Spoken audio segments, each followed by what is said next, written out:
2019లో article 370ని రద్దు చేసినప్పటి నుంచి జమ్మూ కాశ్మీర్కు రాష్ట్ర హోదా తొలగించి కేంద్రపాలిత ప్రాంతంగా మార్చారు.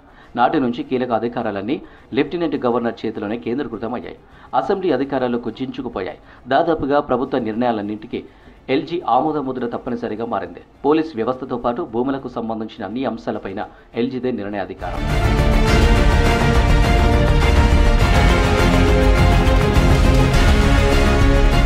జమ్మూ కాశ్మీర్లో గత 10 ఏళ్లలో అన్ని విధాలుగా సమూల మార్పులు చోటు చేసుకున్నాయి.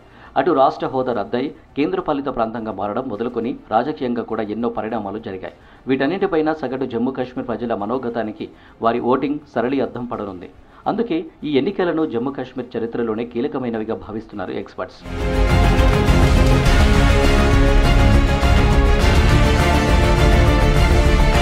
జమ్మూ కాశ్మీర్లో ఈ ఏడాది జరిగిన లోక్సభ ఎన్నికల్లో 5 స్థానాలకు పోలింగ్ జరిగింది. వీటిలో బీజేపీ, నేషనల్ కాన్ఫరెన్స్లు చెరో 2 స్థానాలు గెలుచుకోగా యూఏపీఏ కింద అరెస్ట్ అయిన జర్నలిస్ట్ ఇంజనీర్ రషీద్ జైల్లో ఉంటూ బారాముల్లా స్థానం నుంచి ఇండిపెండెంట్గా గెలిచారు. ఇక లోక్సభ ఎన్నికల పోలింగ్ గమనిస్తే 24.36% ఓట్లతో బీజేపీ ముందంజలో ఉంది. 22.3% ఓట్లతో నేషనల్ కాన్ఫరెన్స్ 2వ స్థానంలో నిలిచింది. కాంగ్రెస్కు 19.38%, పీపుల్స్ డెమోక్రటిక్ పార్టీకి 8.48% ఓట్లు వచ్చాయి.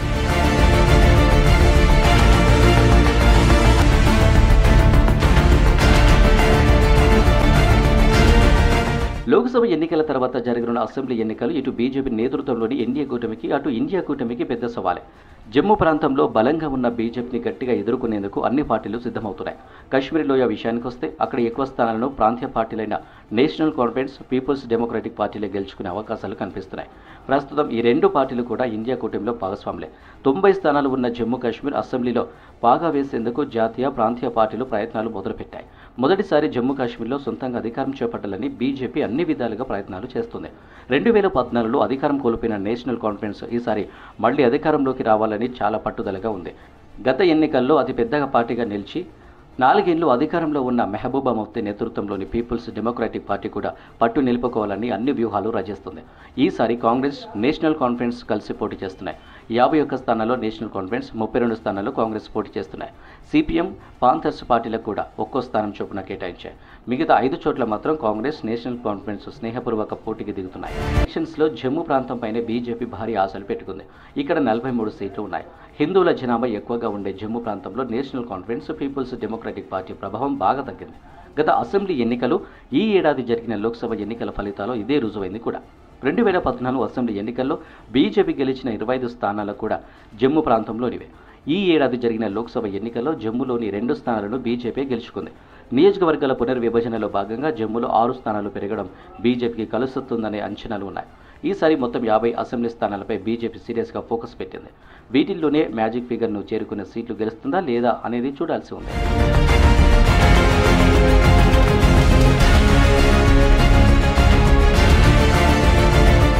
కశ్మీర్ ప్రాంతంలో 47 నియోజకవర్గాలు ఉన్నాయి. ముస్లింల జనాభా ఎక్కువగా ఉండే కశ్మీర్లో బీజేపీ ప్రభావం నామమాత్రంగానే ఉంది. ఇక్కడ National Conference, Peoples Democratic Party మధ్యనే ప్రధాన పోటీ ఉంది.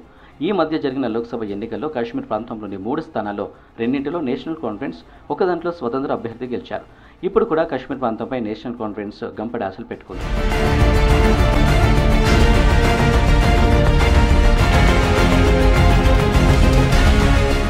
కశ్మీర్లో పీపుల్స్ డెమోక్రటిక్ పార్టీకి కంచుకొట్టగా పేరున్న సి గుప్వారా, బీచ్ బెహరా నియోజకవర్గంపై ఇప్పుడు అందరి దృష్టి పడింది.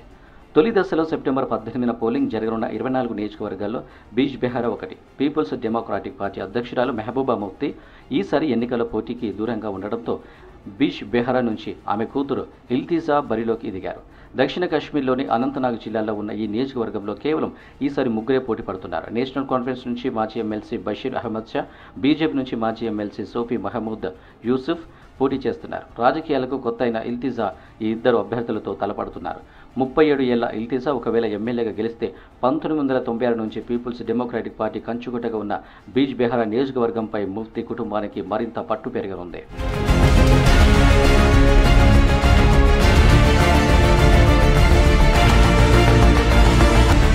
ఇల్తిజా తల్లి మెహబూబా ముఫ్తీ, తాత ముఫ్తీ మొహమ్మద్ సయీద్ కూడా గతంలో బీచ్ బెహరా నియోజకవర్గం నుంచే ఎమ్మెల్యేగా గెలిచారు. గతంలో జమ్మూ కాశ్మీర్ ముఖ్యమంత్రిగా పనిచేసిన ముఫ్తీ మొహమ్మద్ సయీద్ కాంగ్రెస్ పార్టీ వీడిన తర్వాత పీపుల్స్ డెమోక్రటిక్ పార్టీ స్థాపించారు.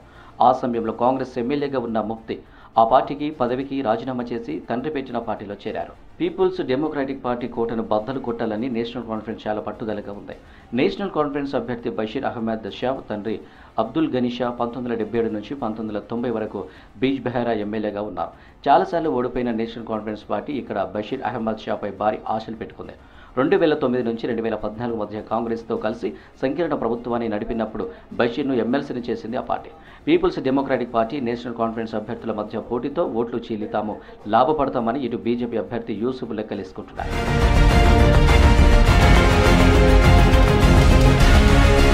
విపక్షంలో అండగా కాశ్మీర్ పరిణామాలపై ఒంటి కాలిపై లేచిన బీజేపీకి అధికారం వచ్చిన మొదటి నుంచి అదొక అంతుచిక్కని పజిల్గా మారిందన్నది మాత్రం వాస్తవం.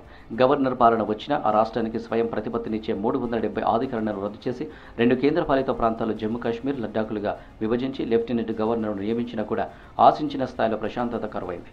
కాశ్మీర్ లోయ ఎంతో కొంత నయమని చెప్పాలి.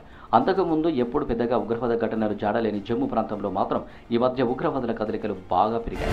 ఎలక్షన్స్ సందర్భంగా 2 ప్రధాన ప్రాంతీయ పార్టీలైన నేషనల్ కాన్ఫరెన్స్, పీపుల్స్ డెమోక్రాటిక్ పార్టీల మధ్య బిగ్ ఫైట్ జరగనుంది. మరి ఈ ఫైట్లో ఏ పార్టీ ఎన్ని సీట్లు గెలుస్తుంది అనేది ఆసక్తికరంగా మారింది.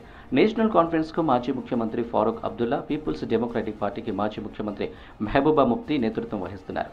మొత్తానికి జమ్మూ కాశ్మీర్లో ఎలక్షన్స్ నిర్వహించేందుకు ప్రస్తుతం తమకు అనుకూల వాతావరణం ఉందని బీజేపీ గట్టిగా నమ్ముతుంది. తాజా ఎన్నికల ప్రకటనకు అది కూడా కారణం కావచ్చు అంటున్నారు ఎక్స్పర్ట్స్. 6 ఏళ్ల పాటు ముఖ్యమంత్రి లేకుండా కొనసాగిన ఈ కేంద్రపాలిత ప్రాంతంలో అన్నీ అనుకున్నట్టు సజావుగా సాగితే ఇక కొత్త ప్రభుత్వం కొలువుదీరనుంది.